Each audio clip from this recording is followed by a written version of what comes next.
एक तरफ जन्मदिन की बधाई, दूसरी तरफ गंभीर आरोप। अमेरिकी राष्ट्रपति ट्रंप ने प्रधानमंत्री नरेंद्र मोदी को शुभकामनाएं दी और ठीक उसी पल भारत के खिलाफ एक रिपोर्ट पेश कर दी, जिसने रिश्तों में नई दरार डाल दी है।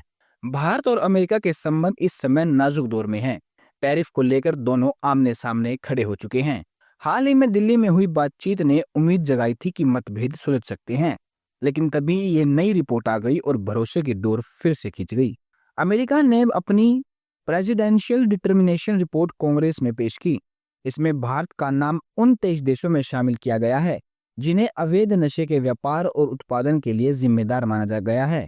अमेरिका का आरोप है ये देश या तो ट्रांजिट पॉइंट बनाते हैं या फिर नशीले रसायनों और पदार्थों का उत्पादन करते हैं। भारत अकेला नहीं, सूची में अफगानिस्तान, म्यांमार, चीन, पाकिस्तान, मेक्सिको, कोलंबिया और वेनेजुएला जैसे देश भी हैं। लेकिन 5 देशों पर विशेष रूप से आरोप लगाया गया: अफगानिस्तान, बोलीविया, म्यांमार, कोलंबिया और वेनेजुएला। अमेरिका ने साफ चेतावनी दी है, अगर ये देश काउंटर नारकोटिक्स प्रयासों में मजबूत नहीं करते तो आगे सख्त कदम उठाए जाएंगे। रिपोर्ट में सबसे गंभीर आरोप चीन पर लगाए गए। अमेरिका ने उसे वैश्विक नशा संकट का मुख्य स्रोत बताया। कहा गया कि चीन फैंटिनिल और अन्य खतरनाक रसायनों में उत्पादन की मदद कर रहा है। इन्हीं रसायनों के कारण पूरी दुनिया में नई तरह की लत फैल रही है और खतरा बढ़ता जा रहा है।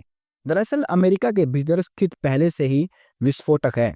नशे की समस्या अब राष्ट्रीय आपातकाल जैसी हो चुकी है। 18 से लेकर 44 वर्ष की आयु के बीच मौतों का आंकड़ा तेजी से बढ़ रहा है। ट्रंप प्रशासन पर इस दबाव में अब दूसरे देशों पर भी सख्त नजर डाल रहा है और इसी शक्ति में भारत का नाम भी उसी सूची में जोड़ा गया। अब सवाल ये है, जब भारत और अमेरिका संबंध सुधारने और व्यापारिक सहयोग बढ़ाने की दिशा में कदम उठाए जा रहे हैं, तो क्या ये रिपोर्ट भरोसे की खाई को और गहरा कर देगी? क्या शुभकामनाएं और सकारात्मक संदेश रिश्तों में को बचा पाएंगे, या फिर आरोपित की इस रिपोर्ट में रिश्तों की सबसे बड़ी परीक्षा बन जाएगी? दोस्ती की बातें और आरोपों की तलवार, भारत और अमेरिका का रिश्ता आखिर किस ओर जाएगा? अपनी राय हमें कमेंट में जरूर बताइए। और अगर आप अंतर्राष्ट्रीय राजनीति और खबरों से जुड़े रहने की और नए अपडेट पाना चाहते हैं तो चैनल को सब्सक्राइब करना मत भूलिए।